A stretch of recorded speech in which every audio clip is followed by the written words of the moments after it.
So nice to see you outside of YouTube for once. Let's see, I'm an art student, and for a long time I've been really, how do I put it,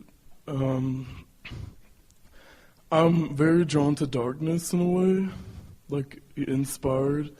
So it's kind of like, as an artist, I'm a painter mainly, and like I've experienced a lot of darkness in my life.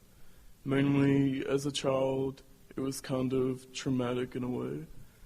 And which, you know, as I got older and gained freedom, it sort of started to, how do you put it? Dissipate. So, as you can imagine, I created many desires out of it. Yeah. And so as I just the way you planned. Yes. Powerful trajectory early in life. Yeah. Yes. And so anyways, as I look back, I still feel today that a lot of the things that I experienced as a kid is like embedded in me. And I carry it around, and it's very apparent. But that's what we meant earlier when we said your vibrational atmosphere is current. You and the word dissipate that we reached for and found together is really a key thing, because the more removed you are from that and the less you think about it, the more it truly does dissipate until eventually it's gone altogether. Yes. Imagine spewing a sort of inky, misty substance out of your mouth, and everywhere you go, when you speak, you're spewing it. It's just, it feels thick around you because you keep spewing it, and so it's currently everywhere you go. But if you were to stop spewing it and just keep moving forward through life, in the absence of that current spewing, the dissipation would take place. You don't need to bring it current. Yes, that's the thing. Like, I do go about a lot where I'm carrying around all this, but I'm somehow maintain awareness that, okay, I just manifested this kind of thing I didn't want. But it feels like it's such a habit that... Well, it's all right, because it is dissipating. Yes. And a tool or a habit that will be easy for you to offer here, that can sort of move you along even faster, would be to... well, it goes like this. When you say, I've had experiences from before that I didn't like them when they were happening, and they don't feel comfortable when I think about them now. Because when I think about them now, I activate something within me that's counter to where I really want to go. So I'm introducing resistance into the mix. And so then you say, logically, well, I just won't think about that anymore. But we want to remind you that this is a universe of attraction and inclusion, not exclusion. So when you say, I'm not going to think about that, you're thinking about it. Mm-hmm. And the harder you don't want to think about it, the harder you think about it. So the key is to replace what you're thinking about with other things. So that's why the inspiration to paint, the inspiration comes to you. Follow those inspirations as best you can. And in time, you'll just replace that with that. Yes. Because the benefit of that has served its purpose. It's served its purpose. You have created a magnificent vortex. Now it's time for you to reap the benefit, the realization of that vortex that you've created. There's no more value in that for you. You're not going to wring any more value out of remembering that. Yes. You will reach a place, however, where you are in this step 4 living that we're talking about, where you will logically remember that, because you cannot accept the isness of who you are without some recognition that you were this before and this before and this before and this before and this before. It's just a natural. But you'll be so solid in your alignment with who you are that you will see that from who you are from this connected position rather than from the disconnected. And you're doing that often. You know that you are. Sometimes you look back and that doesn't feel so bad. You actually find yourself at that time feeling appreciation for that. We know you have. And sometimes it feels rotten. And it just depends on whether you're trying to use it to justify something not going right or whether you're using it to justify something going right. Did you hear that? In other words, don't you love it when you say, I'm so clear and so strong and so sure-footed. Thank you for everything that made me this. Aren't you in a good place when you feel like that? But when you're kind of behind the eight ball, so to speak, when you're off your balance, then the very thing that a little bit ago you were bragging about and feeling proud of, now you're wanting to blame for the weak place you feel.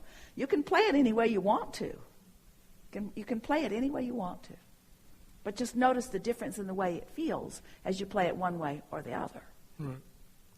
Also, I'm 21, I'm pretty young, and when I was going to school, art school in Savannah, Georgia, and that's when I really started to become interested in New Age concepts and whatnot.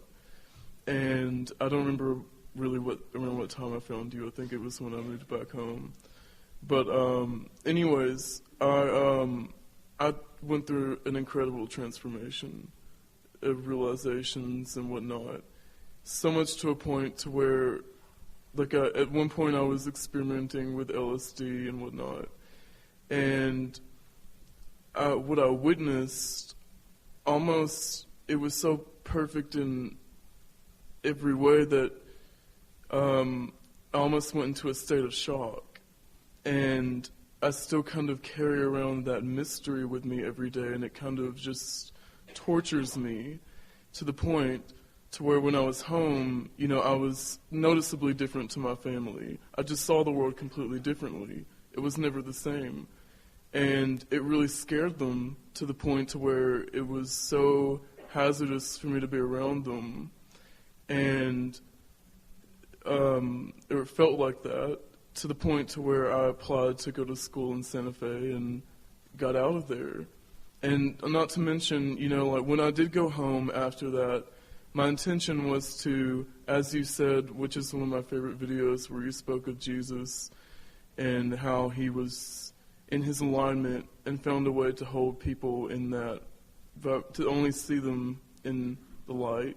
And so that's what they only felt.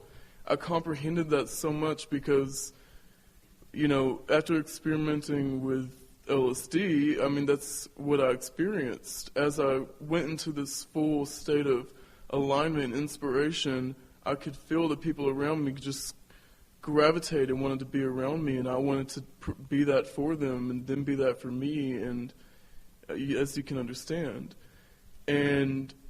But for someone like me who has gone the majority of his life never feeling that to feeling complete alignment, it's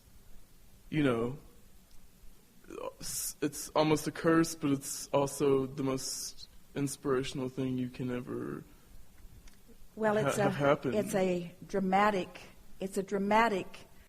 gap closing, and that's where the discomfort comes from it, because it was rapid and more rapid than you could really sustain. Right. But there's great benefit in having had the experience, because you now have a conscious awareness of what alignment can feel like. And while we are not encouraging drug-induced alignment, we're not discouraging it either, but we're not encouraging it for this reason. It's difficult to maintain without the drug, and the continuation of the drug, it eventually diminishes anyway because of your physiological adaptation to the drug. Yes. So the benefit of it is this. We've talked about it in these gatherings, that once you find that place of alignment and you allow the momentum of it to take you into that place of true alignment with who you are, so that you are more and more standing in your consciousness in vibrational alignment with who you really are. So you're having more and more experiences with where you're seeing through the eyes of Source. That's really what you intended. Yes. None of you said, I'll come into this physical body and I'll bang around and I'll separate myself from all of my resources and then hopefully I'll reclaim that and earn some reward later on. What you all intended to do was explore and identify new desires and come into vibrational alignment with Source. The greatest benefit, and this is relatively new experience for Esther, even since you've come into the awareness of this work. The greatest benefit that she received from Jerry making his transition is that she began reaching for him more often than she had been reaching for us, as she was moving through the details of her day. And what she began to notice, because of her desire to feel good, as you now have that desire to feel that way again, she discovered that she could control her vibrational countenance and actually, therefore, feel the non-physical participation in a moment. It became a more conscious, deliberate act. She became less willing to move through her day out of that alignment and more seeking of that alignment. Not just because she was missing Jerry and wanted interaction with him, but because the difference between that alignment and not is so extraordinary. Once you've experienced that kind of clarity, nothing less than that will ever do. And that's the benefit of having an experience like that. You now know the potential. And we want you to know that you are building to that. It's not a long period of time before you can be there constantly or more consistently, but that it will not be a constant thing, because that kind of alignment is not like a college degree or where once you accomplish it, it's yours forevermore. There's not a diploma. This sort of alignment either is or it isn't in the moment. It either is or it isn't in the moment. And you can tell by the way you feel whether it is or whether it isn't. It's important that we take a segment of refreshment because the tapes are all coming to the end of their extension. When we come back, we'd like to begin with you if you're willing. Yes. Good time for a segment of refreshment.